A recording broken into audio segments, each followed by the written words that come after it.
আমরা ছাড়বো না, ছাড়ার জন্য তো মানুষ বসায়নি। পুষ্পাদের হালত তো দেখতেই পাচ্ছেন আপনারা।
আরো পিছিয়ে পিছিয়ে এসো প্রদীপ, পেস পাচ্ছি না। কি পেস পাচ্ছি না, তুমি চলে এসো। দর্শক, সত্যিই মুখ্যমন্ত্রী যেটা বলেছেন যে দেখছেন তো পুষ্পাদের কি হাল, সত্যিই গোটা রাজ্য জুড়ে পুষ্পাদের যা হাল দেখতে পাচ্ছি। যারা ঝুঁকতেন না, ঝুঁকেগা নেহি বলতেন, আজকে তাদেরকে আমরা দেখতে পাচ্ছি বারমুডা পরে, হাফ প্যান্ট পরে, হাত জোড় করে মানে ঘুরছেন। তাদেরকে ঘোরানো হচ্ছে, প্যারেড করানো হচ্ছে হাফ প্যান্ট পরিয়ে। গতকালও দেখেছেন এই জাহাঙ্গীর খান ফলতার, যিনি নিজেকে পুষ্পা বলতেন, তাকে নিয়ে কালকে ঘোরানো হয়েছিল। সেই ভিডিও তো দেখিয়েছি, এটা আজকের ভিডিও। গতকাল ছিল সাদা গেঞ্জি পরে, আজকে কালো, আর ওই হাত জড়ো করে হাত জোর করে এরকম ঘোরানো হয়েছে এলাকাতে। মানে পুষ্পাকে নিজের এলাকায় এটা হয়েছে। আর যেটা দেখছিলেন এটা হচ্ছে নন্দীগ্রাম। সেখানে এই শামসুল ইসলাম, উনি জেলা পরিষদের কর্মাধ্যক্ষ ছিলেন, আবার স্বাস্থ্যের পড়াশোনা নাকি ক্লাস 8 স্বাস্থ্যের কর্মাধ্যক্ষ। তো তাকেও এরকম ঘোরানো হয়েছে, কিন্তু ওই আর কি নিয়ে যাওয়া হচ্ছে। আর ব্যাস, এখানেও ডিম। যখন ধরা হয়েছিল তখনও ডিম ছোড়ার কেসটা দেখেছিলেন। একে উদ্দেশ্য করে মেডিকেল যেখানে করাতে নিয়ে যাওয়া হয়েছিল হাসপাতালে, সেখানে ডিম ছোড়া হয়েছিল। আবার এখন তো হেফাজতে আছেন, তাকে নেওয়া হয়েছে। তো নিয়ে যখন ঘোরানো হচ্ছে তার এলাকাতে, তো সেখানে মানে দেখে একটা চোর স্লোগান, মানুষজন তো একেবারে ছেয়ে থাকছেন, তাদের যা ইচ্ছা তারা বলে যাচ্ছেন। আর ডিম থেরাপিও চলছে, কাস্টডিতে থাকাকালীন রাস্তায় ঘোরানোর সময়ও ডিম থেরাপি চলছে। আর যারা যেসব যন্ত্রণা ভোগ করেছেন সেই সব বিষয়গুলো তারা উগড়ে দিচ্ছেন, ক্ষোভটাকে উগড়ে দিচ্ছেন। এই শামসুল ইসলাম, তাকে এইরকমভাবে ঘোরানো হয়েছে, সঙ্গে ডিম থেরাপি। আর তার সঙ্গে এই একটা দেখছেন আব্দুল আলিম আল রাজি নাকি নাম একটা, আব্দুল আলিম আল রাজি, যার বিরুদ্ধে অনেক অভিযোগ রয়েছে। 2024 সালে লোকসভা নির্বাচনের আগে সোনাচূড়া গ্রাম পঞ্চায়েত এলাকাতে রথিবালা আড়ি যে হত্যাকাণ্ড নিশ্চয়ই আপনাদের মনে আছে, সেখানেও কিন্তু এর নামটা কিন্তু ছিল অভিযোগে, এবং আরও সব অভিযোগ রয়েছে। তো তাকেও ধরা হয়েছে, তো ধরে তাকেও এই রকম বারমুডা পরিয়ে এলাকাতে ঘোরানো হয়েছে, এবং যে এলাকার ঘটনা সেই দিকেও নিয়ে যাওয়া হয়েছিল। পুনর্নির্মাণের ব্যাপারও রয়েছে। তো এইসব মানে পুনর্নির্মাণটা বলা হচ্ছে সেটাকে সামনে রেখে একেবারে প্যারেড করানো, হাফ প্যান্ট পরিয়ে প্যারেড করানো, আর যেখানেই তাদেরকে নিয়ে যাওয়া হচ্ছে সেখানেই চোর চোর চোর চোর চোর চোর স্লোগান উঠছে। চারিদিকে একেবারে চোর চোর স্লোগান উঠেছে, আর এরকম বারমোডা বা স্যান্ডো গেঞ্জি নিয়ে পরিয়ে ছোটানো ঘোরানো। আর মুখ্যমন্ত্রী তো পরিষ্কার বলছেনই যে দেখছেন তো কী হচ্ছে, সবারই কিন্তু এরকম হবে যারা যেখানে এই রকম নির্যাতন অত্যাচার করেছেন, এমনকি দুর্নীতি করেছেন, ছাড়া কিন্তু হবে না। চুরি করলে কিন্তু ছাড় নেই, চোর ধরো আর জেল ভরো, সেই কাজ চলছে। ইতিমধ্যেই তো জেল পূর্ণ তো হয়ে যাওয়ারই কথা, এত ধরপাকড় চলছে। আর সবাইকে ধরতে গেলে মুখ্যমন্ত্রী বলেছেন যে ব্রিগেডের মতো জায়গাতে, মানে এরকম বড় মাপের, মানে ব্রিগেডের মতো একটা মাপের জেল বানাতে হবে সকলকে মানে ধরতে গেলে। কিন্তু ধরতে হবে পাটে পাটে, একসঙ্গে ধরার দরকার নেই, পাটে পাটে বিচার হোক।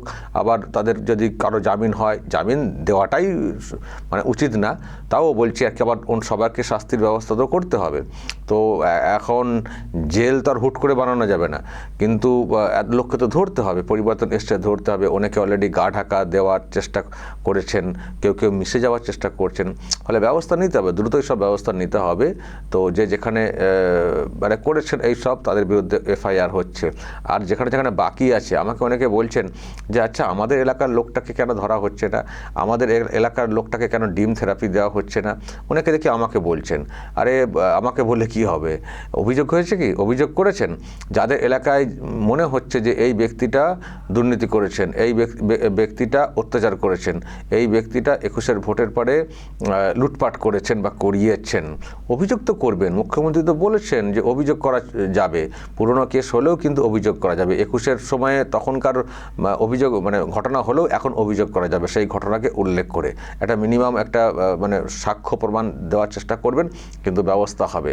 কমিশন দুটো গড়ে দেওয়া হয়েছে না, দুটো কমিশন মুখ্যমন্ত্রী গড়েছেন, একটা দুর্নীতির ব্যাপারে কমিশন, আর একটা শিশু ও নারী নির্যাতনের যে ব্যাপারগুলো সেইগুলো জানানোর জন্য কমিশন। তো সুতরাং পুরনো কেস হলেও অভিযোগ করুন না, অভিযোগ করুন, তারপর দেখুন পুলিশ ব্যবস্থা নিচ্ছে কি নিচ্ছে না। পুলিশ ব্যবস্থা না নিলে পুলিশকে বলবেন, সেটা প্রকাশ্যে আসবে। আর অভিযোগ করার পর যদি ব্যবস্থা না হয়, সেটাও আমাদেরকে বলতে পারেন যে এই দেখুন অভিযোগপত্র, আমরা অভিযোগ করেছি আমাদের গ্রামের এলাকা থেকে, কিন্তু পুলিশকে বলার পরেও পুলিশ কোনো ব্যবস্থা নিচ্ছে না। সেই অভিযোগপত্র আমাদেরকে পাঠাতে পারেন। যদি ব্যবস্থা না হয়, একটু ওয়েট করবেন, সঙ্গে সঙ্গে পাঠাবেন না, একটু ওয়েট করবেন। ওয়েট করার পরে যদি দেখেন যে পুলিশ পাত্তাই দিচ্ছে না, বা আপনাদের মনে কোথাও একটা সন্দেহ হচ্ছে যে পুলিশ মনে হচ্ছে কোথাও আন্ডারস্ট্যান্ডিং করে নিচ্ছে, তখন জানাবেন। পুলিশ তো এখন অনেকটাই ভালো কাজ করছে, সবাই যে সেটা করবেন সেটা আশা কী করি বা করি। দিদিরও তো কিছু লোক আছেন, তো ফলে সেগুলোকে একটু চিহ্নিত করে দেওয়ার ব্যবস্থা করবেন, আমাদেরকে জানাবেন, আমরা সেটা আইডেন্টিফাই করব থানা ধরে যে এই ব্যক্তির বিরুদ্ধে অভিযোগ করা হয়েছিল, কোনো অ্যাকশান হয়নি। কিন্তু অ্যাকশান নেওয়ানোর জন্যে অভিযোগটা কিন্তু করতে হবে, থানাতে অভিযোগটা কিন্তু করতে হবে, পুরোনো কেস হলেও অভিযোগটা করতে হবে, যেমন সব অভিযোগ করা হচ্ছে। অভিযোগটা করুন। আর পুলিশ মন্ত্রী তো দেখছেন পুরো অ্যাক্টিভ রয়েছেন, চুরির দুর্নীতি এইসবের ব্যাপার থাকলেই অ্যাকশান নেওয়ার পক্ষে, ফলে পুলিশও কাজ করবে, আইন মোতাবেক কাজ করতে বাধ্য হবে। তো যেখানে এখনও ছাড়া পেয়ে রয়েছেন, মনে হচ্ছে দুর্নীতি করেছেন, অভিযোগ করুন, থানাতে অভিযোগ করুন, বা কমিশনে নালিশ করারও জায়গা রয়েছে, সেগুলো করুন।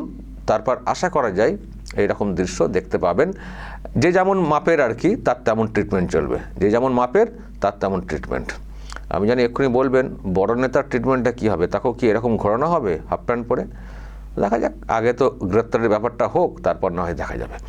দর্শক বলবেন যা বলার, যা সব দেখছেন, পুষ্পাদের যা হাল দেখছেন, এবং মুখ্যমন্ত্রী যেভাবে অ্যাকশান নেওয়ার পক্ষে, কি বলবেন আপনারা?